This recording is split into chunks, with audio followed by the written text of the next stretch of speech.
তব কথামৃতম তপ্ত জীবনম কবিভীরিতম কল্মষাপহম শ্রবণমঙ্গলম শ্রীমদাততম ভুবি গৃহন্তি যে ভুবিধা জনাঃ। শ্রী শ্রী রামকৃষ্ণ কথামৃত। আজকে 4 এপ্রিল শুক্রবার কথামৃত পাঠ করছি। Your nectarine words clears the mud of the worldly existence when man of knowledge describes it. Hearing immediately this, it becomes beneficial and it brings blessedness to life, and who expands it, he is immensely blessed. তোমার অমৃতসম কথা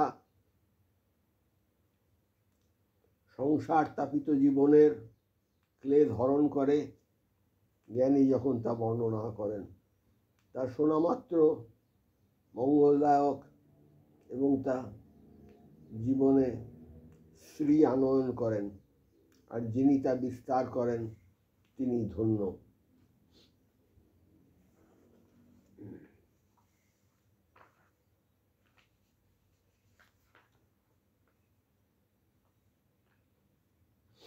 দক্ষিণেশ্বর মন্দিরে ভক্ত সঙ্গে মণিমোহনকে শিক্ষা ব্রহ্মদর্শনের লক্ষণ ধ্যান যোগ।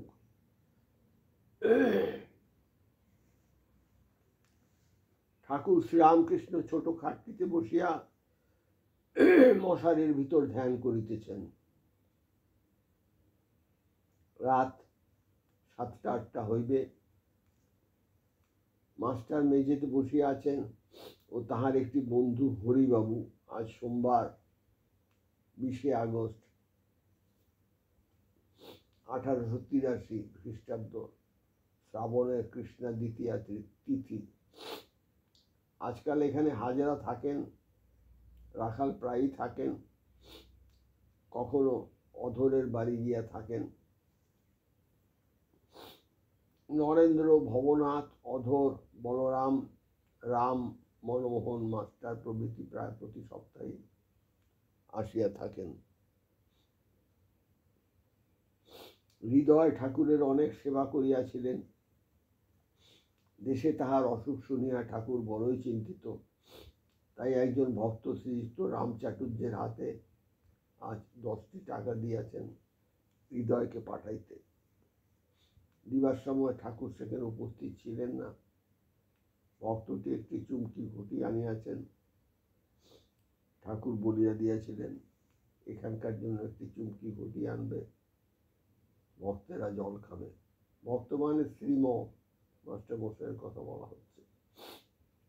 মাস্টারের বন্ধু হরিবাবু প্রায় 11 বৎসর হইল পত্নী বিয়োগ হইয়াছে, আর বিবাহ করেন নাই। মা বাপ ভাই বন্ধু সকলেই আছেন। আমি ভাবছি পাঠক কল্পন ভাবছে তারও স্ত্রী 11 বছর আগে চলে গেছেন শিবলোকে। মা বাপ ভাই ভগ্নী সকলেই আছেন, কিন্তু কল্পনের কেউই নেই। একমাত্র একটি কন্যা আছেন। তাহাদের উপর স্নেহ মমতা খুব করেন ও তাহাদের সেবা করেন। কল্পন কিছুই করে উঠতে পারে না, তার বয়স 82, একাই থাকে। আর একটি ছেলে তার যত্ন নেয়, তাকে সাহায্য করে। মেয়ে সেই ছেলেটিকে রেখেছে বাবাকে দেখাশোনা করার জন্য, অর্থাৎ কল্পনকে। ভক্তেরা আসিয়া বসিলেই ঠাকুর মশারি হইতে বাহির হইলেন। মাস্টার প্রভৃতি সকলে ভূমিষ্ঠ হইয়া প্রণাম করিলেন। ঠাকুরের মশারি তুলিয়া দেওয়া হইল। তিনি ছোট কাঠটিতে বসিয়া আছেন, কথা কইতেছেন। শ্রীরামকৃষ্ণ মাস্টারের প্রতি। মশারির ভেতর ধ্যান করছিলাম, ভাবলাম একটা রূপকল্পনা বই তো নয়, তাই ভালো লাগলো না। তিনি দপ করে দেখিয়ে দেন তো হয়। আবার মনে করলাম, কে বা ধ্যান করে, কারি বা ধ্যান করি। এই প্রত্যেকটা কথা খুব ভাবার এবং মনন করার, কন্টেম্পলেশন। ভাবলাম একটা রূপ বই তো নয়, মানে রূপ তো একটা কল্পনা করে করা হচ্ছে, তার রূপের পেছনে যে গভীর ভাবটা রয়েছে, ঠাকুর বলছেন, সেই ভাবটাকে যদি নিরাকারের মতো দপ করে দেখিয়ে দেন, অর্থাৎ রিভেলেশন হয়ে যায়, রিভিল হয় মনের মধ্যে, তাহলে আর আলাদা করে রূপ কল্পনা করে ধ্যান করতে হয় না। সমস্ত মনটা, সমস্ত অবস্থাটা, সমস্ত অস্তিত্বটা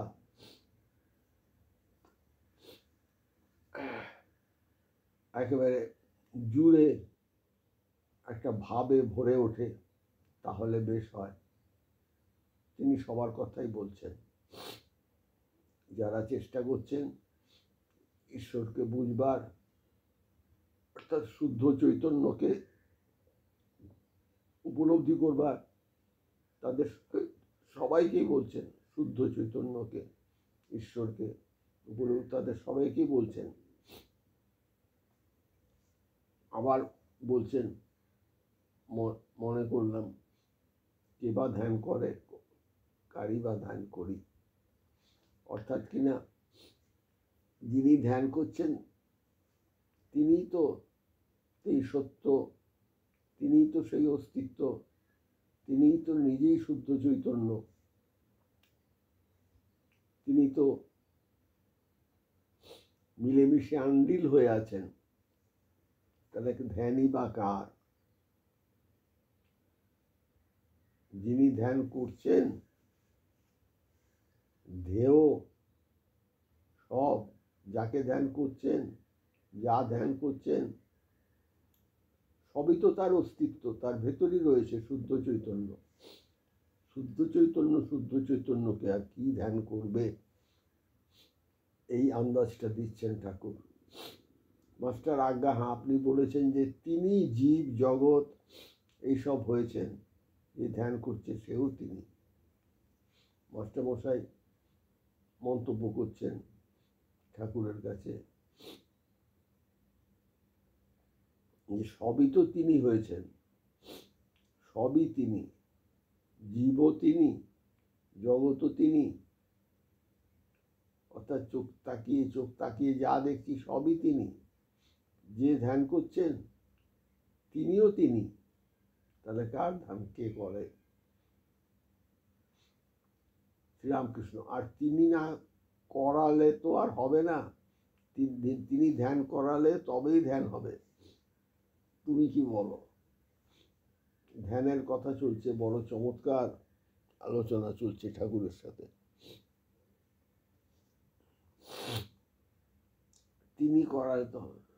আবার ঠাকুর এটাও বলছেন, তিনি যখন বলছেন, এটা ভক্তের মনে বলছেন। অর্থাৎ সেই যে অস্তিত্ব, সেই যে শুদ্ধ চৈতন্য, তাকে সাকার বলো, নিরাকার বলো, যাই বলো, তার প্রতি ভালোবাসা হলেই তাকে বলতে ইচ্ছে করে তিনি। তার প্রতি ভালোবাসা এলে, ভালোবাসা মানে ভালোবাসার যেটা গভীর, সেটা হচ্ছে ভক্তি। ভক্তি। তিনি বলছেন, তিনি অবস্থা দিয়েছেন, মনে স্ট্যাটাস দিয়েছেন, সেই স্ট্যাটাসে বলতে চাইছেন তিনি ধ্যান করালে তবেই ধ্যান হবে। অর্থাৎ তিনি যদি এগিয়ে নিয়ে চলেন ধ্যানের দিকে, তাহলেই ধ্যান হবে, না হলে তো ধ্যান হবে না। আর একটা কথা সবসময় মনে রাখতে হয়, সাধুরাও বলেন, ধ্যান করা যায় না, ধ্যান হয়। ধ্যান করা যায় না, ধ্যান হয়। এই যে বললেন না ঠাকুর, ধ্যান হবে, ধ্যান করা যায় না, ধ্যান হবে, এই সবই বলছেন মাস্টার। আগে আপনার ভিতর আমি নাই, তাই এরূপ হচ্ছে। মাস্টারমশাই তিনি মন্তব্য করছেন, আপনার ভিতর আমি নাই। আমি নাই মানে এই যে জাগতিক অস্তিত্বের আমি, অহং, সেটা একদমই নেই। যেখানে আমি নাই সেখানে এইরূপই অবস্থা। অর্থাৎ যা যা যা ঈশ্বর করাচ্ছেন তাই করা যায়, তাছাড়া কিচ্ছু করা যায় না। এই যে ব্যাপারটা, এই জন্য ঠাকুর কখনো, আমরা সবাই জানি, বলতেন আমি আমার বলতে পারতেন না, বলতেন এর ভিতর, এরকমভাবে বলতেন। তিনি বলছেন, মাস্টারমশাই সেটা মন্তব্য করে বলছেন যে আপনার ভেতর আমি নেই, ঠাকুরের ভেতর আমি নেই।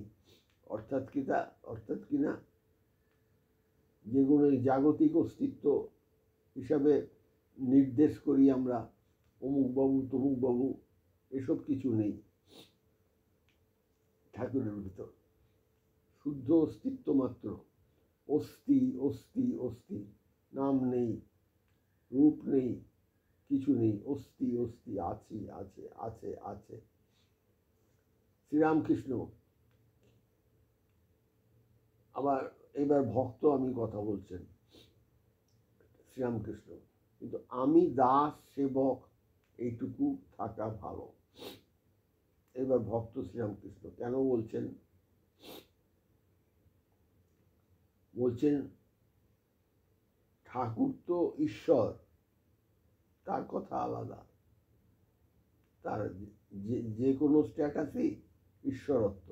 কিন্তু সাধারণ মানুষ, তাদের পক্ষে ভক্তি নিয়ে থাকা সবচেয়ে সহজ, কারণ ঈশ্বরকে নিয়ে, ওটা যদিও দ্বৈত অবস্থা, ঈশ্বরকে নিয়ে ভক্তির প্রকাশ সবচেয়ে ভালো করা যায়। আমি তোমার দাস, আমি তোমার সেবক, এই ভাবটা ঠাকুর আরোপ করতে বলছেন সবাইকে। কেন, যতক্ষণ আগে যে অবস্থা বলছিলেন সেটা হচ্ছে জ্ঞানী, অস্তিত্ব, শুদ্ধ চৈতন্য, এগুলো জ্ঞানীর ভাব।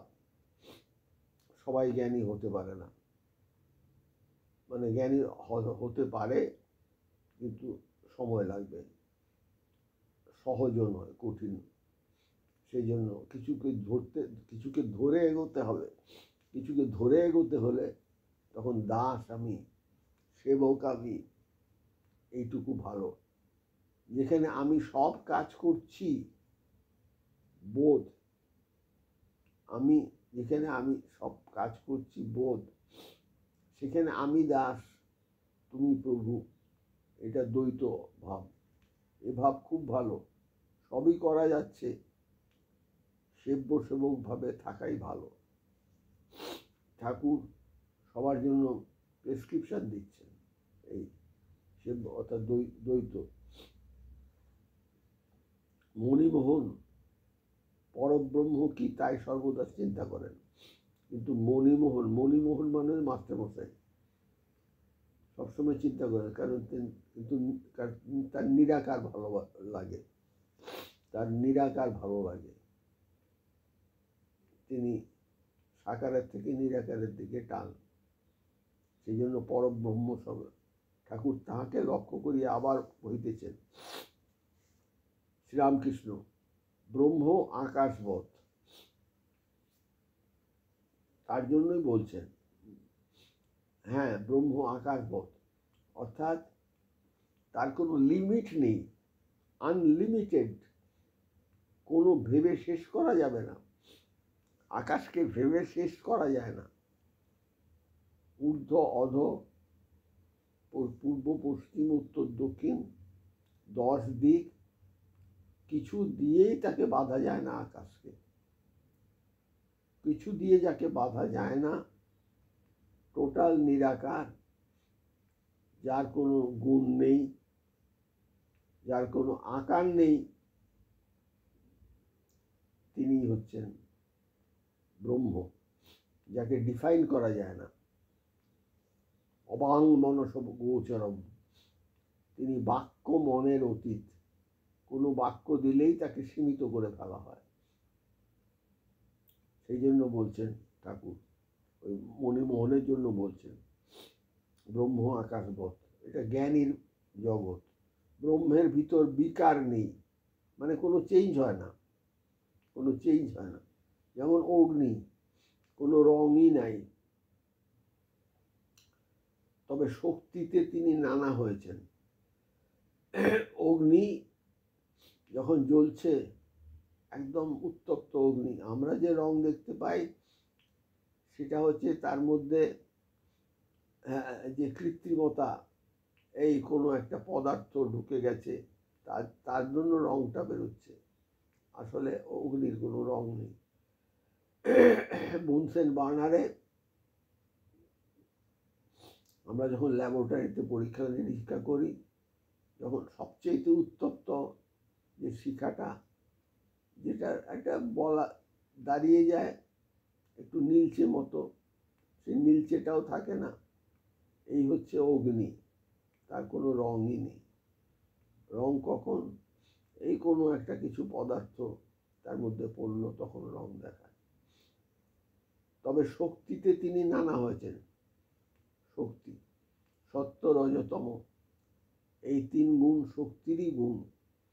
সত্য রজতম, যে সাত্ত্বিক অবস্থা, তার মধ্যে কোনো রং থাকবে না। রাজসিক অবস্থা এই কিছুটা রং থাকবে, তামসিক অবস্থা খুব বেশি রং থাকবে। এই 3 গুণই শক্তির গুণ। অর্থাৎ ব্রহ্ম, তার ভেতর কোনো গুণই নেই, আবার সব কিছুই আছে, কিন্তু শক্তি ওতপ্রোত হয়ে জড়িয়ে আছে। শক্তি, এই শক্তিরই গুণ। আগুনে যদি সাদা রং ফেলে দাও দেখাবে, যদি লাল রং ফেলে দাও দেখাবে, যদি কালো রং ফেলে দাও তবে আগুন কালো দেখাবে। ব্রহ্ম সত্য রজতম 3 গুণের অতীত। ব্রহ্মের মধ্যে কোনো গুণ নেই, কিন্তু শক্তি হচ্ছে ওই 3 গুণের মধ্যে পড়ে। সৃষ্টি হয়, শক্তি থাকলে সৃষ্টি হয়, শক্তি না থাকলে সৃষ্টি হয় না। সেই জন্যই মা কালীর গায়ের রং কালো বলা হয়। তিনি শক্তির প্রতীক, তিনি সৃষ্টি করেন 3 গুণে। তিনি যে কি মুখে বলা যায় না, ব্রহ্ম যে কি তা মুখে বলা যায় না। অবাং মনস গোচরম, তিনি বাক্যের অতীত। ঠাকুর বলছেন কোনো কথা দিলেই তাকে সীমিত করে ফেলা হয়। নীতি নীতি করে যা বাকি থাকে, আর যেখানে আনন্দ, সেই ব্রহ্ম। তিনি এটা নন, এটা নন, এটা নন, এটা নন, বাদ দিতে দিতে কিছুই থাকে না। কিন্তু কি থাকে? আনন্দ। আনন্দ কেন? যে শেষ পর্যন্ত তাকে আমি খুঁজে পেয়েছি, শেষ পর্যন্ত সেই অস্তিত্বকে খুঁজে পেয়েছি, শেষ পর্যন্ত একটা উপলব্ধি যে আমার সংশয়টা চলে গেছে, আমি সত্যকে আবিষ্কার করেছি, আমি সত্যকে আবিষ্কার করেছি। এই যে অবস্থাটা, সেই জন্যই আনন্দ বলা হচ্ছে। সৎ চিত আনন্দ। সৎ মানে ইটার্নাল, চিত মানে চৈতন্য, আর আনন্দ ইটার্নালি এক্সিস্টিং ইন ব্লিস, এটাই হচ্ছে ব্রহ্ম।